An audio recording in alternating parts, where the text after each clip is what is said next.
Tammy Baldwin, a member of the United States House of Representatives. Well, the Victory Fund was really gearing up in earnest just about the time I declared my candidacy for the Wisconsin State Assembly. I think it was their second full cycle of involvement. And so I felt like I was one of their early candidates. And it was just a success story.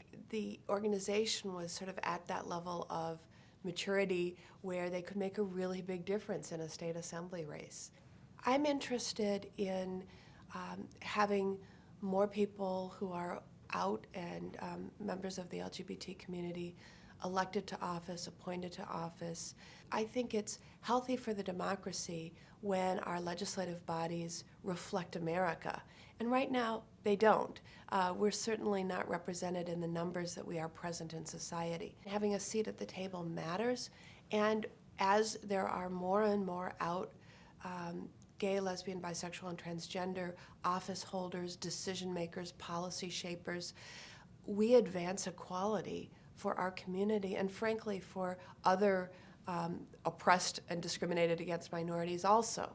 And that's an important outcome in and of itself. The Victory Fund has already played a huge role. I mean, I think about when I was first elected to office a few years before the Victory Fund was created.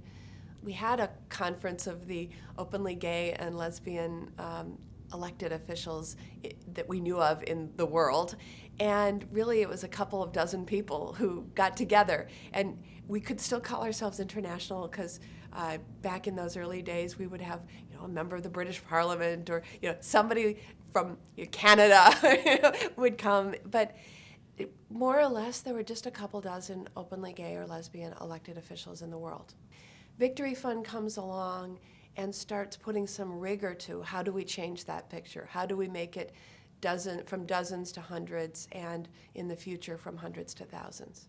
Now when that same group of elected and appointed officials gather, we gather in the hundreds, not the dozens, and oh boy, what a difference that's made.